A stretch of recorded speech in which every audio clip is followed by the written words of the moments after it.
Good morning, tribe. Switching my focus from theater to TV and film feels like starting over, even though I have experience. I feel like I've changed sports, even though I'm the same athlete. Good morning. This is the morning report from the Working Actor NYC. And today's not so much about tips and tricks or strategic stuff. Today is less about practical stuff. It's more about philosophy, mindset, and strategy, because that's what I was dealing with yesterday. I got into a deep discussion about what it is to switch my focus from theater, which is where I have the vast majority of my experience, towards TV and film, and being proactive and smart and intelligent about how I can make that transition work.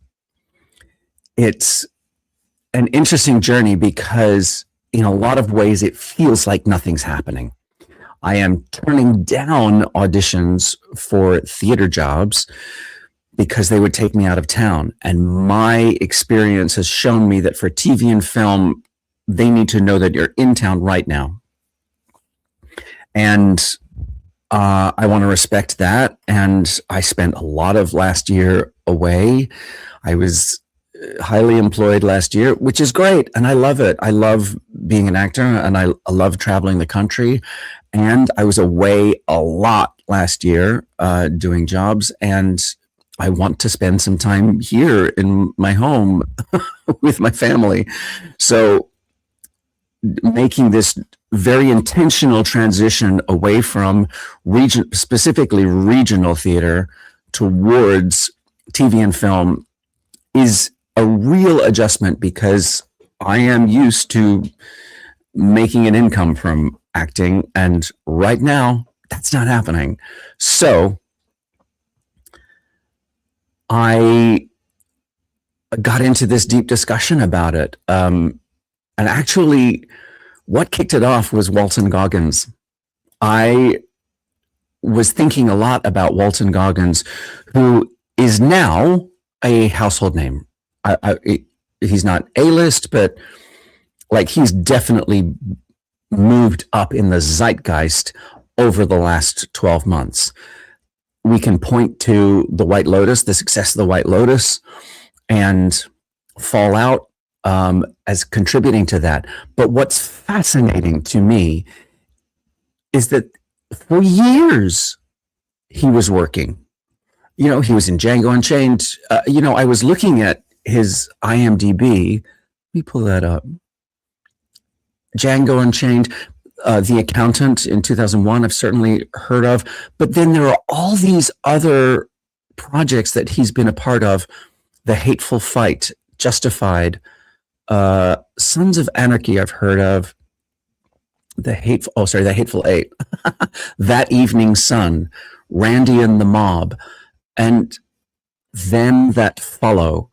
The Righteous Gemstones, of course, I've heard of, but I don't know. It was just struck me that there are all of these TV and film projects that don't make the collective consciousness. They don't become famous. They don't hit the zeitgeist in the same way that The White Lotus and Fallout have. They just haven't achieved the same broad, recognizable success. But Walton Goggins been doing it for years, y'all. And it just struck me that there are all of these TV and film projects that just don't hit the zeitgeist in the same way. And that's still work, right? I would love to, make it onto, be a part of one of those shows. It doesn't, just because we've never heard of a lot of them, doesn't mean that that's not gainful employment, that that's not doing something for your career, that that's not, helping you pay your bills every month. So it's just an interesting space to be in, because I feel like even though I have all of this experience as a theater actor, and I have quite a respectable amount of experience as a TV actor, and I have a few jobs as a film actor. I have Broadway credits, I have film credits, I have TV credits. I can check those boxes, right? But the thing is, putting my focus onto TV and film is requiring a rigor in a different direction. I feel like I know how to apply myself to theater because I've been in it for 25 years. But I did my first TV job in 2000 in America. I did my first TV job in 2008, I want to say. Oh no, Law and Order was before that. Right, Flight of the Conchords. Flight of the Conchords, Law and Order. Those were prior to 2008. And then in 2008, I did a soap opera. I had a 4-episode arc on a soap opera as a drag queen. So I have experience, right? I have hit the zeitgeist in some of those areas, but not in a way that's been sustainable because I kept moving back to theater. Okay, great. So now I'm putting my focus on TV and film. And it feels like I'm starting over, even though I'm not. I'm not starting over. I have experience in this. And I have to meet, it's the same craft, but it's completely different playing field. I'm still the same actor, but I'm meeting entirely new casting directors. I'm building new visibility and doing things I've never done before. I'm trying to apply the same rigor that I've had in my theater career to TV and film. It's really, I don't know, when I moved to America from Australia, I felt like I was behind because I didn't know the repertoire. Because in Australia, we just don't have the same network of regional theaters that you have over here in America. So I didn't grow up knowing Damn Yankees or A Funny Thing Happened on the Way to the Forum. Do you know what I mean? Like I had to learn the repertoire so that I could figure out how to position myself for those projects. I'm now having to do the same thing with TV and film because I am not a big TV watcher, right? It's just not a part of my experience. And when I do watch TV, it tends to be cooking competitions or RuPaul's Drag Race, let's be real. So now I'm having to, which is not to say that I don't enjoy television, but I can't say that I'm up to date on Fallout, Euphoria, White Lotus, The Bear, The Last of Us, like all of these projects that I know I would love watching. I just don't make the time to sit my ass down in front of the television and get up to date on them. It's, I don't know. Tell me if you have you ever felt like you're starting over even though you already have experience? Let me know in the chat. For those of you who are joining us, this is the morning report from the Working Actor NYC, wherever you're joining us from, whether you're on YouTube or Facebook or Instagram or TikTok. Welcome. Let me know where you are and what you're working on as an actor today.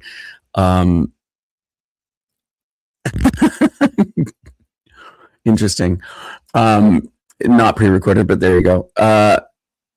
So let me know what it is that you're working on in your acting career, and if you have any advice for me about how to make time to catch up with all of these television shows. It's interesting because I'm trying to figure out the best way to position myself for the casting directors that I have met. A lot of them are in independent film, and I'm fascinated by that. I mean, okay, humble brag. The one independent film that I've auditioned for, I booked. It was a small independent film called Miles, written and directed by Nathan Adloff, starring Molly Shannon and Paul Reiser. And it didn't make any impact in the world, but Oh, I see. It didn't make any impact in the world, but I'm proud that I can check that box and I had that experience and I enjoyed it. And I would 100% love to get deeper into that world. Going to the screening of Putty Sticks a couple of days ago, it really made me feel like part of a community just going to a screening of an independent film. I got chatting with the people around me, one of whom was one of the actors in the film, Bethany Kay, and her friend Torrin. I met Lily. It was just, it felt like a group of people that I was like, oh, we're in this together. Like, it felt like a community. And I want to deepen my involvement in that community. So I, I, I feel like I'm doing things that I haven't done before in order to expand my experience of what it is to be an actor in New York City.